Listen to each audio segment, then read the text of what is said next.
नमस्कार, पत्रिका टीवी खास प्रोग्राम शीली फैमिली शो में आपका स्वागत है। फैमिली शो में आज हम आपको मिलवाने जा रहे हैं जयपुर की रक्षा राठौड़ से। रक्षा के बारे में आपको बता देगी, रक्षा आर्टिस्ट है, आर्ट प्रमोटर है। इसके साथ साथ हाल ही में रक्षा ने मिस यूनिवर्स क्रिएटिव वुमेन का अवार्ड भी जीता है। तो खास मुलाकात करेंगे रक्षा के साथ। रक्षा, बहुत बहुत स्वागत है आपका पत्रिका टीवी में। नमस्ते।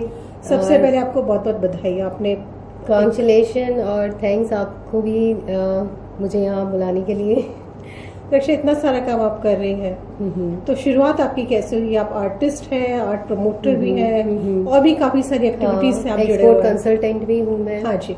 तो ये एक्चुअली मेरा मुझे भी नहीं पता कैसे क्या क्या चीज़ें होती गई, लेकिन मेनली हम लोगों के जैसे फैमिली में फोकस हमेशा पढ़ाई पर रहा है, तो इसलिए हमने पढ़ाई पर ही ज़्यादा ध्यान दिया है।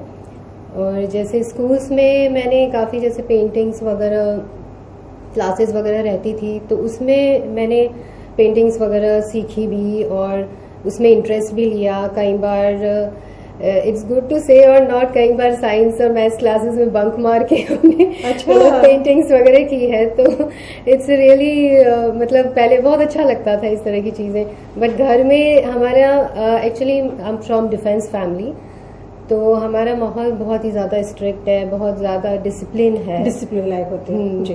तो हमें मतलब पेंटिंग्स पे ध्यान, it's okay if this is a course curriculum, then it's okay, you can concentrate, but this is not every time in schools and education line when I was taking education, तो उसमें मेरा इतना family की तरफ से था नहीं।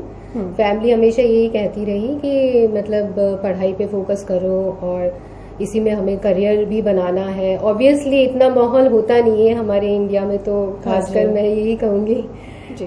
तो उस वजह से मैं इतना ध्यान नहीं दे पाई और मैंने कॉन्सेंट्रेट सिर्फ पढ़ाई पर ही किया। और स्कूलिंग एजुकेशन सब मेरी राजस्थान से ही हुई है। फिर मैंने मास्टर ऑफ इंटरनेशनल बिजनेस की डिग्री ली जी। उसके बाद मेरा थ्रू कैंपस प्लेसमेंट्स काफ़ी कंपनीज वगैरह में ऐसे मेरा रिक्रूटमेंट हुआ। तो मैंने मुंबई, बेंगलोर, इस तरह से काफ़ी सिटीज़ में अपना जॉब किया है। बहुत अच्छी ऑर्गेनाइजेशंस में 100% EOU में मैंने जॉब वगैरह किया है। तो शुरू से मेरा यही रुझान रहा। मैं 2013 में मैं आई थी जयपुर जी। तो उसके बाद मेरा थोड़ा सा गैप रह गया, तो उस गैप में मैंने सोचा क्यों ना कुछ ऐसा अलग से करते हैं। हम जॉब वगैरह तो सब करते ही हैं, बिजनेस भी सब कर ही रहे हैं, क्या ऐसा एक्स्ट्रा हम लोग कर सकते हैं। ऐसा माइंड में थोड़ा क्रिएटिविटी तो पहले से थी, तो मैंने सोचा पेंटिंग्स वगैरह भी शुरू की जाए जी। तो तब से मैंने पेंटिंग्स वगैरह शुरू तो आपने अपना जॉब छोड़ दिया था फिर जयपुर आने के बाद, या जॉब कंटिन्यू चल रहा था? नहीं, मैंने छोड़ दिया था तब। ओके। और मेरा कुछ था कि कुछ अलग से करना है उस हिसाब से। तो यहाँ पर वैसे भी कुछ ऐसा अपॉर्चुनिटीज थी नहीं compare to other cities and metro cities you can say. तो मैंने अपनी पेंटिंग्स वगैरह शुरू कर दी। इसमें इंटरेस्ट आया, कुछ एग्जीबिशंस में गई, फिर NGOs के साथ जुड़ी और NGOs के लिए मैंने पेंटिंग्स बनाई। तो उससे काफ़ी मेरे को अप्रिसिएशन मिला और उसके बाद मैंने एग्जीबिशंस वगैरह की और उसके बाद ये सब चीज़ें कंटिन्यूस रही। अच्छा रक्षा, जैसे आप बता रहे थे कि फैमिली में इस तरह का माहौल नहीं था और पेरेंट्स कुछ और चाहते थे आपसे, इसलिए आपने जॉब भी किया। तो फिर इस वक्त जब था आपने स्टार्ट किया आर्ट में, आप वापस आ गए, पेंटिंग आपने शुरू की, तो फिर पेरेंट्स का क्या रिएक्शन क्या रहा उस वक्त? हमें कुछ एक्चुअली क्या रहता है, जैसे एनवायरनमेंट रहता है, पहले का एनवायरनमेंट अलग था। अभी 5 साल से हमारे इंडिया का एनवायरनमेंट बहुत सडनली चेंज हुआ है। तो उसमें पेरेंट्स, ऑब्वियसली पेरेंट्स भी अपने एनवायरनमेंट से ही इंस्पायर होके चीज़ों को अपने घरों में लाते हैं। तो ये चीज़ मेरे लिए फेवरेबल रही कि एनवायरनमेंट जल्दी चेंज हो गया और मैं जल्दी से इस लाइन में आ गई। और ऐसी बात नहीं है, मैंने अपनी एक्सपोर्ट लाइन को छोड़ा नहीं है। I am still export consultant. मैं काफ़ी कंपनीज के लिए अपनी एडवाइस वगैरह देती हूँ। काफ़ी लोग कंसल्ट करते हैं मुझे, मार्केटिंग कैसे करना है, एक्सपोर्ट कैसे करना है और इंटरनेशनल मार्केट में कौन सा प्रोडक्ट किस मार्केट के लिए सूटेबल है। तो ये सारी रिसर्च वगैरह still I am doing for companies. Painting जैसे आपने किया, आपने एग्जीबिशंस भी लगाई, हम्म। फर्स्ट एग्जीबिशन आपकी कहाँ लगी थी? फर्स्ट मेरी यहाँ पर जयपुर में ही लगी थी, और आप जैसे जानते हैं विनीता जी क्यूरेटर हैं, जी जी बिल्कुल। तो उन्हीं के साथ मैंने लगाई थी। ओके।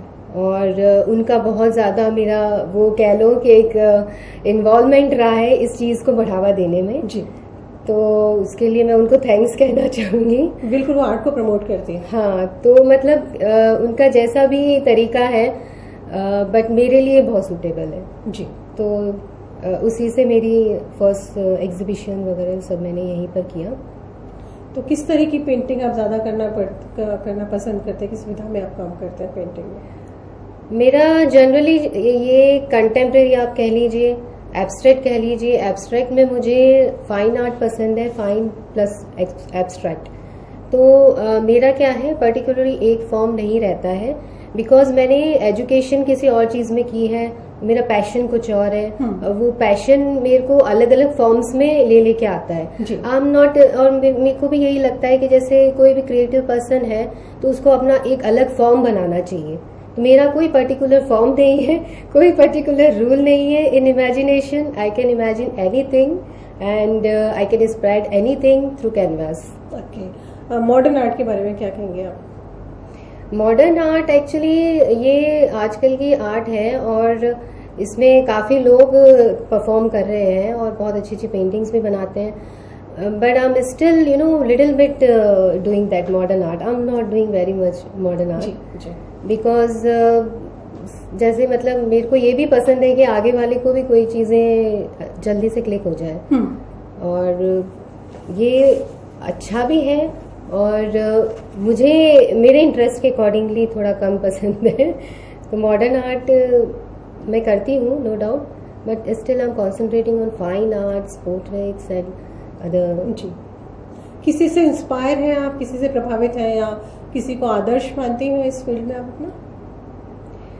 मैं एक्चुअली आदर्श तो देखिए, मेरा तो इस फील्ड में जैसे मैं विनीता जी को जानती हूँ, उनके थ्रू काफ़ी आर्टिस्ट सबसे मिली, और एक हमारे जैसे ये राजेश चहारे जी हैं, लिम्का बुक वर्ल्ड रिकॉर्ड, इनसे भी मैं मिली, इनसे काफ़ी इंस्पायर भी हुई। इन्होंने काफ़ी मुझे सपोर्ट भी किया है। तो ऐसे बहुत सारे आर्टिस्ट हैं, कोई इंटरनेशनल आर्टिस्ट भी काफ़ी है मेरे कॉन्टेक्ट्स में, तो उनसे भी मेरे को बहुत ज़्यादा इंस्पिरेशंस मिलती रहती है। तो दिस इज वेरी अच्छा, पिछले 5 साल से जैसे आपने अपनी एग्जीबिशन शुरू की, काम इस फील्ड में शुरू किया, कितना बदलाव आया अब तक? मेरा बदलाव तो यह है कि मेरा सडनली बहुत ज़्यादा ग्रो हुआ है हर चीज़ इस फील्ड में। इस फील्ड की मैं अगर बात करूँ, आर्ट का जो फील्ड है, उसमें कितना बदलाव आप महसूस कर रहे हैं? मैं बहुत ज़्यादा बदलाव महसूस कर रही हूँ, क्योंकि जैसे मैंने फर्स्ट एग्जीबिशन किया था तो आई वॉज नॉट थिंकिंग कि मतलब you are taking my interview as an artist. I was not thinking that time. तो मतलब मैंने शुरू कर लिया था, कैसे किया था, क्यों किया था, मुझे भी नहीं पता। बट जैसे जैसे लोगों के सामने मेरी आर्ट आई, उन्होंने मेरे को इंस्पायर किया और ज़्यादा मुझे अप्रिसिएशन मिला। तो आई वॉज थिंकिंग कि seriously this is a good thing for me कि मैं इतना अच्छा कुछ कर पाती हूँ। तो और नेचर से मैं बहुत इंस्पायर रहती हूँ, तो नेचर बेस्ड पेंटिंग्स मुझे बनाना बहुत अच्छा लगता है। उसके लिए मेरे को लोगों से काफ़ी अप्रिसिएशन भी मिलता है, और कल्चर बेस्ड चीज़ें ज़्यादा पसंद है। रक्षा, आप खुद आर्टिस्ट है, उसके बाद आप आर्ट प्रमोटर बन गई, उसके बारे में भी आपसे पूछूंगी, लेकिन छोटा सा ब्रेक ले लेते हैं। ब्रेक के बाद आपसे फिर और बातचीत करेंगे। नाइस। तो शी लीड फैमिली शो में फिलहाल वक्त एक छोटी सी ब्रेक का। ब्रेक के बाद भी रक्षा से बातचीत का सिलसिला जारी रहेगा, बने रहिए पत्रिका टीवी के साथ। ब्रेक के बाद आपका स्वागत है, आप देख रहे हैं शी लीड फैमिली शो, और हमारे साथ है आर्टिस्ट और आर्ट प्रमोटर रक्षा। रक्षा, आप खुद आर्टिस्ट रही हैं, उसके बाद आप आर्ट प्रमोटर भी बन गई। कैसे चेंज, किस तरह से आया ये सारा चेंज, क्यों किया आपने? एक्चुअली मेरा क्या है, मेन फील्ड एक्सपोर्ट से रिलेटेड था जी, और अभी भी है। तो उस वजह से मुझे ये लगा कि इंटरनेशनल मार्केट में भी हम लोगों का काफ़ी अच्छा ग्रो हो सकता है अगर हम लोग अपने कल्चर को लेके जाएं तो जी। और पहले से ही काफ़ी आर्टिस्ट है भी, लेकिन मुझे और ज़्यादा obviously as a go and getter in international market, so मुझे आर्ट को लेकर भी बहुत सारी चीज़ें ऐसी नज़र आई। मैं काफ़ी लोगों से मिलती हूँ, काफ़ी एजेंट्स हैं वहाँ पे जी। तो मेरा इंटरेक्शन पहले से ही वहाँ पर बहुत ज़्यादा है। तो उस वजह से मुझे लगा कि कुछ ऐसी आर्ट्स भी obviously I'm not doing like a very much modern art kind of thing, so I'm very natural in my forms. So मुझे ऐसा लगा कि उनकी कुछ आर्ट्स को हम लोग किसी और प्लेटफॉर्म पे लेके आए जी। और जैसा कि मुझे ज़्यादातर जैसे स्टूडेंट्स हो गए उनकी आर्ट को भी हम लोग प्रमोट कर सकते हैं। नाम होना ज़रूरी नहीं है, काम की ज़रूरत है। हाँ जी। तो मुझे ये ज़्यादा चीज़ वो प्रभावित करती है और मुझे ऐसा लगा जैसे कुछ डिसेबल लोग होते हैं जो आर्ट कर सकते हैं, तो क्यों ना उनको हम लोग एम्प्लॉयमेंट के हिसाब से देखें, उनकी आर्ट को हम लोग दूसरों मतलब एक इंटरनेशनल प्लेटफॉर्म पर हम लोग उसको लेके आए तो हम लोगों का एम्प्लॉयमेंट का हिसाब भी रहेगा और उनकी आर्ट को भी हम लोग प्रमोट कर पाएंगे, उनको एक तरह से इनकम होगी। तो मेरा ये मानना है कुछ ऐसी आर्ट को हम लोग इंटरनेशनली प्रमोट करें। तो my meaning of promotion this is not related to very famous artist, या they are there, they are always be welcome, बिल्कुल। बट मेरा ये था कि कुछ ऐसी आर्ट को भी हम लोग आए और they are very unique art. ऐसे लोग को ढूंढना, ऐसे तलाश करना कितना मुश्किल होता है। कुछ एनजीओज हैं, कुछ मेरे साथ एनजीओज के लोग जुड़े हुए हैं, तो काफ़ी मेरे को ऐसे बताते रहते हैं। काफ़ी मैंने मार्केट्स में रिसर्च जैसा किया है, मुझे ये यहाँ ये चीज़ चाहिए, यहाँ इस टाइप की आर्ट चाहिए, तो मैं उस टाइप की आर्ट को वहाँ प्रमोट कर देती हूँ। तो this is like not, it's not related to me only, my art only, I am also the supporter for everyone. तो कहाँ अपने इंडिया में तो किया है ना, अपने अब्रॉड में भी काफ़ी कंट्रीज में किया? हाँ, मैंने लंदन में किया है जी। लंदन में पैरालेक्स आर्ट फेयर रहता है, लंदन आर्ट फेयर रहता है और कुछ एग्जीबिशंस है, कुछ क्यूरेटर्स के साथ मिलकर मैंने एग्जीबिशंस की है। दुबई में अभी रिसेंटली मैंने किया है, दुबई वर्ल्ड आर्ट फेयर में। तो very good response I am receiving और उसके बाद जो मार्केट रिसर्च रहता है, जो वो कहता है, उसके अकॉर्डिंगली भी हम लोगों की आर्ट काफ़ी अच्छे से ग्रो कर सकती है जी। और अभी मेरा नेक्स्ट ईयर में यूएसए का भी है और हो सकता है फ्रांस। जी। तो I am just seeking the market for everyone. आपने इतनी जगह आर्ट को प्रमोट किया, अचीवमेंट्स भी आपके काफ़ी सारे रहे। हाँ, वो अचीवमेंट तो आपका मुझे सामने यही लगा हुआ दिख रहा है। इनके बारे में बताइए। पहला आपको अवार्ड आपको याद है कब मिला था, आपको कौन सा? एक्चुअली ऐसे स्कूल टाइम में, कॉलेज टाइम में काफ़ी आर्ट से रिलेटेड चीज़ें मिली, but this no individual based. अभी ये जो अचीवमेंट्स अवार्ड्स है ये सिर्फ इंडिविजुअल बेस्ड नहीं है, हम खुद का भी ध्यान रख रहे हैं और सबका ध्यान रख रहे हैं।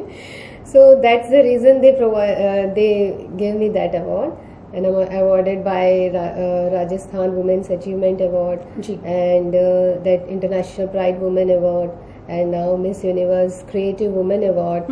So everything I got due to this reason only. अपनी फैमिली के बारे में बताएं मुझे, आपकी फैमिली में कौन कौन है? मेरी फैमिली में मॉम डैड है।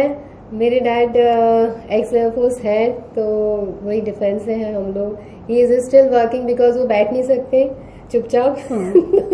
ये चीज़ है, तो वो सुबह उठ के दौड़ लगाना और तो सब जगह दौड़ ही है फिर। तो डिसिप्लिन लाइफ तो आपकी भी काफी बहुत ज़्यादा डिसिप्लिन लाइफ है और हम लोगों को मतलब जैसे 5 बजे उठना है तो उठना ही है, कोई एक्सक्यूज नहीं है, अदरवाइज चीज़ें फिर अलग हो जाती है। और बाकी हॉबीज और लाइक डिसलाइक इंटरेस्ट और क्या इनके अलावा? इनके अलावा मुझे म्यूज़िक पसंद है, लिसन करना। मैं गाती नहीं हूँ और काफ़ी इंटरेस्ट है, डांस में इंटरेस्ट है। मुझे कथक अच्छा लगता है, भरतनाट्यम अच्छा लगता है और वेस्टर्न में भी काफ़ी इंटरेस्ट है मुझे, डांस वांस में। मेरा फैशन डिज़ाइनिंग में भी बहुत इंटरेस्ट है। ओके। तो ये चीज़ें काफ़ी मुझे वो करती है, तो इंटर रिलेटेड सारी चीज़ें हैं। चलिए, रक्षा फैमिली शो है तो मैं चाहती हूँ कि आपकी फैमिली के किसी मेंबर से भी बातचीत करें। एक ब्रेक ले लेते हैं, फिर आपके फैमिली मेंबर्स को भी इंक्लूड करेंगे हम साथ में। तो शीली फैमिली शो में फिलहाल वक्त एक और छोटे से ब्रेक का, ब्रेक के बाद भी रक्षा से बातचीत का सिलसिला जारी रहेगा। बने रहे पत्रिका टीवी के साथ। ब्रेक के बाद आपका स्वागत है। आप देख रहे हैं शी लीड फैमिली शो और हम बात कर रहे थे रक्षा से। यहाँ अभी हमारे साथ रक्षा के ब्रदर भी मौजूद है, उनसे फिर हम जानेंगे रक्षा के बारे में। आपका बहुत बहुत स्वागत है। Thank you. नाम बताइए। माय नेम इज़ रघुवीर सिंह राठौर और मैं रक्षा का ब्रदर हूँ। और सबसे अच्छी बात यह है कि जब हम स्कूल में थे तो दोनों हम आर्टिस्ट ही थे और काफ़ी शौक था पेंटिंग्स बनाने का। मुझे याद है कि मैं जब 10th क्लास में था तो मैंने एक शाहरुख खान साहब की पेंटिंग बनाई थी, पोर्ट्रेट बनाया था। और उस वक्त मैंने जब अपने टीचर को दिखाया, तो ड्राइंग टीचर को दिखाया, तो उनको विश्वास नहीं हुआ। उनको लगा रक्षा ने बनाई है। तो बहुत दिनों तक उनको विश्वास नहीं हुआ था क्योंकि रक्षा फेमस थी आर्ट को लेकर और मैं इतना इन्वॉल्व नहीं रहता था। बट घर में मैं चुपचाप 10-15 दिन के टाइम में बना लिया करता था। तो हम लोगों का काफ़ी आर्ट से कनेक्शन हमेशा से रहा है। और जैसा कि रक्षा ने बहुत सही बात कही कि हम लोग की जो लाइफ है इंडिया में, हम लोग बेसिक नीड्स पे ज़्यादा स्टक हैं और लाजमी भी है बिकॉज हमें बहुत स्ट्रगल करना पड़ता है हमारे देश में डेवलप होने के लिए। और इसके बाद में आर्ट का नंबर आता है। तो आर्ट बढ़ रहा है, बहुत अच्छा तरीके से बढ़ रहा है और आर्ट की डिमांड भी है, लोग इसकी कदर भी करते हैं। और एक लेवल तक आने में थोड़ा सा समय लग सकता है अभी। अब मतलब रक्षा की वजह से आपको नुकसान उठाना पड़ता था बचपन में? इसमें नुकसान वाली तो कोई बात नहीं है, लेकिन हाँ, कुछ दिन तक मुझे थोड़ा इन्फीरियरिटी कॉम्प्लेक्स हुआ था कि ये क्या मतलब है, मैंने बनाई और विश्वास नहीं हो रहा है मेरे क्लास टीचर को, ड्राइंग टीचर को। लेकिन आई वॉज हैप्पी कि एक समय के बाद में अब जब हम उसको बैक फ्लैश में जाके देखते हैं तो अब ऐसा अच्छा लगता है कि यस, क्योंकि मेरा फील्ड कुछ डिफरेंट था। आफ्टर कॉलेज मैंने अपना एक सेक्टर चूज़ किया जिसमें मैं ट्रेनिंग फील्ड में चला गया। मैं पब्लिक स्पीकर भी हूँ, मैं मोटिवेशनल स्पीकर भी हूँ और मेरा बिल्कुल डिफरेंट सेक्टर है। कहीं ना कहीं आर्टिस्ट ही हूँ लेकिन बोलने की कला है ना। सो यहाँ पर आके बहुत अच्छा लगता है और बहुत खुश हूँ मैं। और कहीं ना कहीं मैं सपोर्ट करता रहता हूँ। मैं भी कुछ पेंटिंग्स बना के सपोर्ट करता हूँ।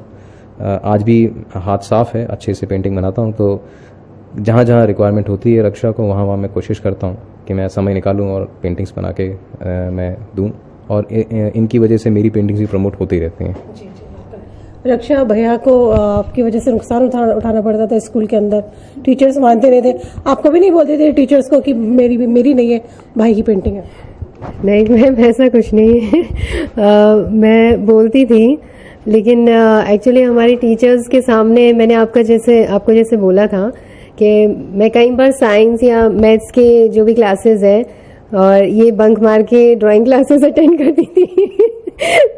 तो उस कारण वो काफ़ी मेरे से मतलब वो रहती थी, खुश रहती थी कि हाँ, she is my good student, कि वो बिना क्लास के भी आ जाती है।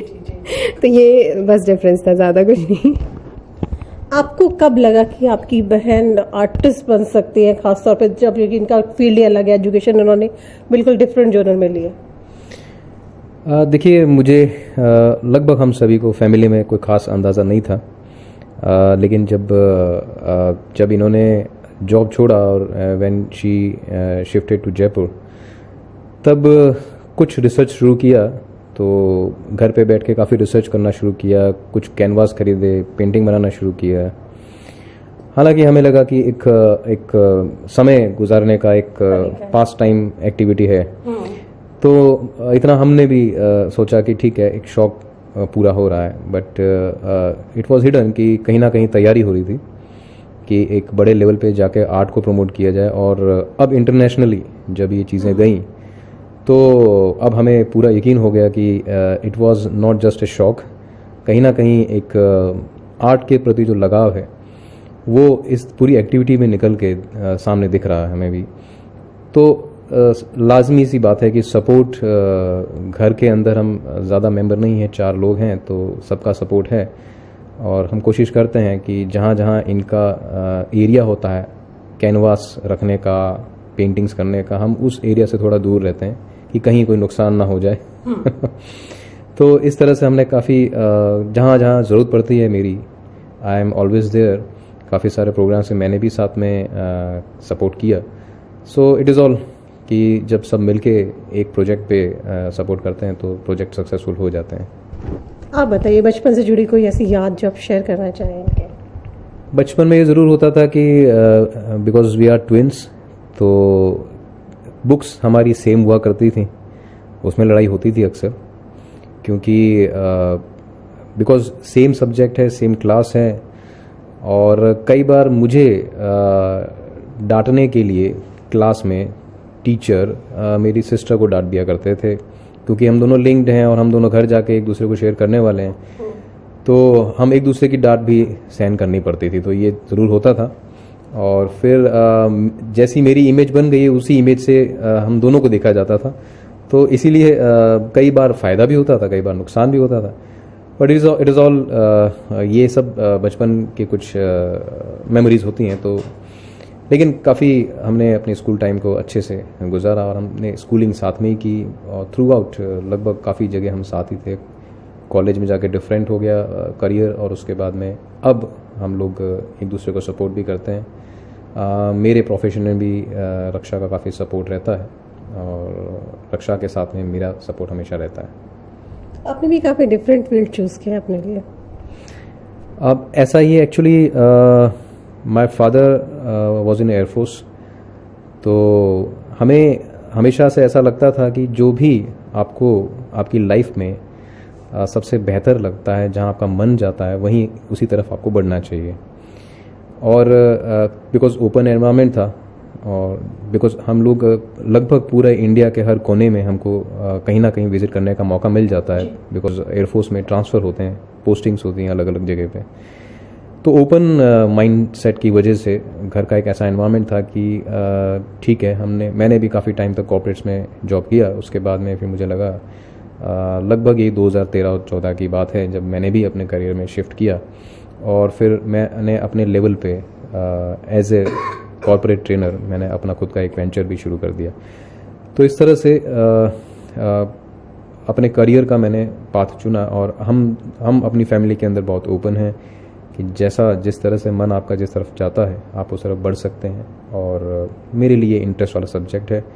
और सबसे इंटरेस्टिंग बात ये रही कि अपने इनिशियल करियर में व्हेन आई वाज 17, जस्ट 17 साल का था मैं, तब मुझे मौका मिल गया था शैलेश लोढ़ा जी के साथ में स्टेज शेयर करने का.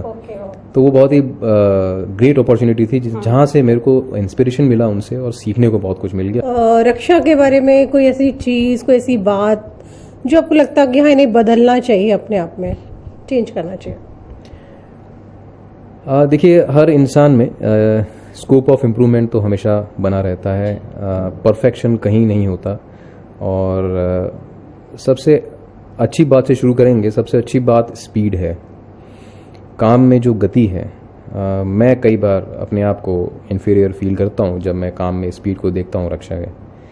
मुझे लगता है मुझे भी इतनी स्पीड में होना चाहिए. स्पीड के बहुत ज़्यादा फ़ायदे हैं, तो कभी कभार बहुत कुछ नुकसान भी उसमें से निकल के आ जाते हैं. तो स्पीड में हम लोग अगर थोड़ा सा एवरेज स्पीड पे काम करें तो शायद क्वालिटी को और ज़्यादा हम बढ़ा सकते हैं. तो इस तरह की कुछ काउंसलिंग मैं कई बार करता हूँ रक्षा को. कितना असर कितना पड़ता है? देखिए, जितना असर बाहर पड़ता है उससे थोड़ा कम ही पड़ता है घर में, बिकॉज ये कहावत होती है घर की मुर्गी दाल बराबर. तो मैं बाहर मुझसे काफ़ी लोग इंस्पायर होते हैं. मैं काउंसिल भी करता हूँ. काफ़ी लोगों ने अपनी लाइफ में अप्लाई भी किया मेरे कुछ टिप्स को, उन्होंने अपनी लाइफ चेंज की. घर में अप्लाई होता है, बट वो धीरे धीरे होता है, टाइम के साथ होता है. जहाँ मेरे अचीवमेंट जब दिखते हैं तब वो घर में अप्लाई किया जाता है. तो इट्स ऑल घर में थोड़ा सा कम असर पड़ता है, लेकिन फिर भी हम दोनों में अच्छा कोऑर्डिनेशन है, सपोर्ट है, इसलिए हम लोग एक दूसरे की बात को समझते हैं और फिर ग्रो करने में पूरी कोशिश करते हैं एक दूसरे को. रक्षा भाई की बात नहीं मानती आप? कम मानते? नहीं, ऐसा कुछ नहीं है. लेकिन फिर भी जैसे अब ऑब्वियसली ब्रदर सिस्टर होते हैं तो सामने तो बातें नहीं मानी जाती, लेकिन साइड में जाके मान लेते हैं. तो ये चीज़ें तो है. आप बताइए, आपको लगता है आपके भाई में कोई ऐसी चीज़ है जिसको उनके नेचर में या उनके काम में या किसी भी उसमें जो उनको चेंज करनी चाहिए, आप चाहती हैं? ऐसा कुछ है? ऐसा अभी तक मुझे लगा नहीं कि कुछ ऐसा चेंज करना चाहिए, बट वही है, इन्होंने जैसे मुझे स्पीड के लिए कहा तो मैं भी स्पीड के लिए ही बोलूँगी। मेरी ज़्यादा है तो उनकी थोड़ी सी कम है, वो चीज़ है बस। मैं समझ में आ रहा है, आप मानती नहीं होंगी इनकी बात इस तरह से तो। अच्छा, मैं आप दोनों से चाहूँगी चलते चलते जो भी मैसेज आप देना चाहे हमारे दर्शकों को, पहले आप। देखिए, चूँकि ये एक फैमिली से रिलेटेड शो है, तो मैं एक ही बात कहना चाहूँगा, और जो मैं अपनी हर स्पीच में कहता हूँ कि एक कार का मॉडल हुआ करता है, टॉप मॉडल होता है, दैट इज़ रोल्स रॉयस। वो हमेशा एक स्पेशल डिमांड पे बनता है, उसकी स्पेशल डिज़ाइन होती है, और वो जिसके लिए बनाया जाता है सिर्फ उसी के लिए बनाया जाता है, दोबारा रिपीट नहीं किया जाता उस मॉडल को। उसी तरह से इस दुनिया का हर इंसान भी इस नेचर के मैन्युफैक्चरिंग प्लांट में एक स्पेशल डिज़ाइन के साथ आता है जो ऑन डिमांड इस दुनिया में है। तो everyone is here with some purpose. कुछ लोग कनेक्ट कर जाते हैं, कुछ लोग उस पर्पस से कनेक्ट नहीं हो पाते, लेकिन स्पेशल सभी हैं। तो मैं बस मेरा ये मैसेज है कि एक अपनी स्पेशलिटी को समझें, पहचानें और उस पर काम करें, और नहीं तो ज़माना और ये ज़िंदगी तो एवरेज निकलनी ही है, और ये एक ही है। तो आई वुड सजेस्ट कि फैमिलीज़ के अंदर ऐसा माहौल बने कि पेरेंट्स अपने बच्चों को अपने टैलेंट के हिसाब से, उनके स्पेशलिटी के हिसाब से आगे बढ़ने का मौका ज़रूर दें। जी बिल्कुल, तभी बच्चे आगे बढ़ पाते हैं। रक्षा, आप क्या कहना चाहेंगे दर्शकों को? जी, मेरा ये मानना है, आप कोई भी काम करते हो उसको पूरा कॉन्सेंट्रेटली करो और फोकस्ड वे से करो, और कमिटमेंट अपने आप से करो। Commitment yourself, this is the first stage of success. Do whatever you want to do in fullest way. और ये ज़रूरी नहीं है कि आपके पैशन का काम है या कोई भी काम है, आप कुछ भी करना चाहते हो उसको पूरा फुलेस्ट वे से करो कि हमें यही करना है, और कुछ हमें ध्यान नहीं देना है आसपास। फोकस अपना रखोगे, चीज़ें अपने आप आपके पास आएंगी, सक्सेस अपने आप आपके पास आएंगी। शुक्रिया रक्षा आपका, और रघुवीर आपका भी बहुत बहुत शुक्रिया। आप दोनों आए पत्रिका स्टूडियो और अपने बारे में अपने बताया, बातें शेयर की, और हम चाहते हैं जल्दी से जो भी आपका फ्यूचर प्लान्स है, जो आपके ड्रीम्स है वो फुलफिल हो, और जो ये आप शौक देने वाले हैं या जो भी खुलासा करने वाले हैं जल्दी से कीजिए। शुक्रिया। तो शी लीड फैमिली शो में ये थी हमारे साथ रक्षा राठौर और उनके ब्रदर रघुवीर। फिलहाल के लिए इतना ही, फिर मिलेंगे किसी नए मेहमान के साथ, तब तक ले दीजिए इजाजत। नमस्कार।